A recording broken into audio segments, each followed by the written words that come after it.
Chapter 11. What I Heard in the Apple Barrel. "No, not I," said Silver.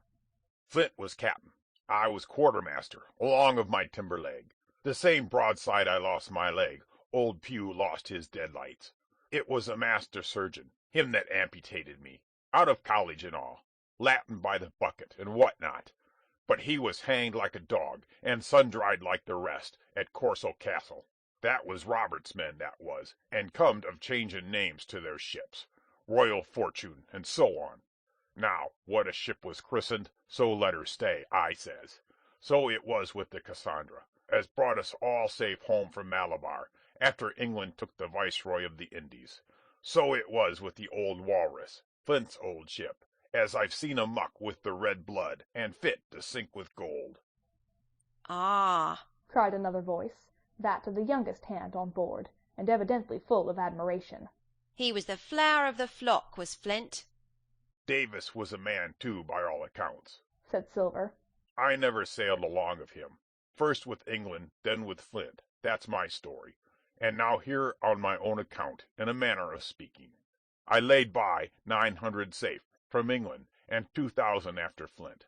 That ain't bad for a man before the mast. All safe in bank. 'Tain't earnin' now, it's savin' does it. You may lay to that. Where's all England's men now? I don't know. Where's Flint's? Most of 'em on board here, and glad to get the duff. Been beggin' before that, some on 'em. Old Pew, as had lost his sight, and might have thought shame, spends £1,200 in a year, like a lord in Parliament. Where is he now? Well, he's dead now and under hatches, but for 2 year before that, shiver my timbers, the man was starving. He begged, and he stole, and he cut throats, and starved at that, by the powers." "Well, it ain't much use after all," said the young seaman. "'Tain't much use for fools, you may lay to that. That nor nothin'. cried Silver. But now, you look here. You're young, you are, but you're as smart as paint. I see that when I set my eyes on you, and I'll talk to you like a man." You may imagine how I felt when I heard this abominable old rogue addressing another in the very same words of flattery he had used to myself. I think, if I had been able, that I would have killed him through the barrel. Meantime he ran on, little supposing he was overheard. "Here it is about gentlemen of fortune. They lives rough, and they risk swingin', but they eat and drink like fighting cocks, and when a cruise is done, why, it's hundreds of pounds instead of hundreds of farthings in their pockets. Now, the most goes for rum and a good fling, and to sea again in their shirts. But that's not the course I lay. I puts it all away, some here, some there, and none too much anywheres, by reason of suspicion. I'm 50, mark you. Once back from this cruise, I set up gentlemen in earnest. Time enough, too, says you. Aye, but I've lived easy in the meantime, never denied myself in nothin' heart desires, and slept soft and ate dainty all my days but when at sea. And how did I begin? Before the mast, like you." "Well," said the other.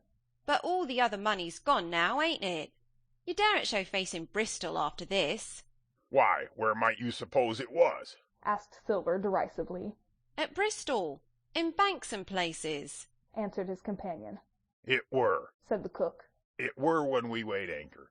But my old missus has it all by now, and the spyglass is sold, lease and goodwill and rigging, and the old girl's off to meet me.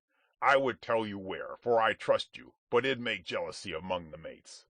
"And can you trust your missus?" asked the other. "Gentlemen of fortune," returned the cook, "usually trust little among themselves, and right they are, you may lay to that. But I have a way with me, I have. When a mate brings a slip on his cable, one as knows me, I mean, it won't be the same world with old John. There was some that was feared of Pew, and some that was feared of Flint. But Flint, his own self, was feared of me. Feared he was, and proud. They was the roughest crew afloat, was Flint's. The devil himself would have feared to go to sea with them. Well, now, I tell you, I'm not a boasting man, and you seen yourself how easy I keep company. But when I was quartermaster, lambs wasn't the word for Flint's old buccaneers. Aye, you may be sure of yourself in old John's ship." "Well, I tell you now," replied the lad. "I didn't half a quarter like the job till I had this talk with you, John, but there's my hand on it now." And a brave lad you were, and smart too, answered Silver, shaking hands so heartily that all the barrel shook. And a finer figurehead for a gentleman of fortune I never clapped my eyes on. By this time I had begun to understand the meaning of their terms. By a gentleman of fortune they plainly meant neither more nor less than a common pirate, and the little scene that I had overheard was the last act in the corruption of one of the honest hands, perhaps the last one left aboard. But on this point I was soon to be relieved, for Silver giving a little whistle, a third man strolled up and sat down by the party. "Dick's square," said Silver. "Oh, I knowed Dick was square," returned the voice of the coxswain, Israel Hams. "He's no fool, is Dick." And he turned his quid and spat. "But look here," he went on. "Here's what I want to know, Barbecue. How long are we a-going to stand off and on like a blessed bumboat? I've had almost enough of Captain Smollett. He hazed me long enough, by thunder. I want to go into that cabin, I do. I want their pickles and wines and that." "Israel," said Silver, "your head ain't much account, nor ever was. But you're able to hear, I reckon. Leastways your ears is big enough. Now, here's what I say.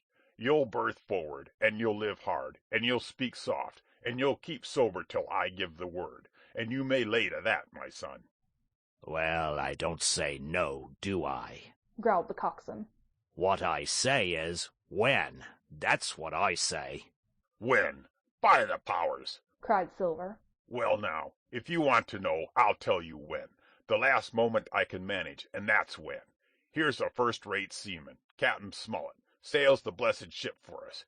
Here's this squire and doctor, with a map and such. I don't know where it is, do I? No more do you, says you. Well, then, I mean this squire and doctor shall find the stuff, and help us to get it aboard, by the powers. Then we'll see. If I was sure of you all, sons of double Dutchmen, I'd have Captain Smollett navigate us halfway back again before I struck." Why, we're all seamen aboard here, I should think, said the lad Dick. "We're all forecastle hands, you mean?" snapped Silver. "We can steer a course, but who's to set one? That's what all you gentlemen split on, first and last. If I had my way, I'd have Captain Smollett work us back into the trades at least. Then we'd have no blessed miscalculations and a spoonful of water a day. But I know the sort you are. I'll finish with 'em at the island, as soon as the Blunt's on board, and a pity it is. But you're never happy till you're drunk. Split my sides. I've a sick heart to sail with the likes of you." "Easy all, Long John," cried Israel. "Who's a-crossing of you?" "Why, how many tall ships, think ye now, have I seen laid aboard? And how many brisk lads drying in the sun at Execution Dock? cried Silver. And all for this same hurry and hurry and hurry. You hear me? I seen a thing or two at sea, I have. If you would only lay your course, and a pint to windward, you would ride in carriages, you would. But not you. I know you. You'll have your mouthful of rum tomorrow, and go hang." "Everybody knowed you was kind of a chaplain, John, but there's others as could hand and steer as well as you," said Israel. "They liked a bit of fun, they did.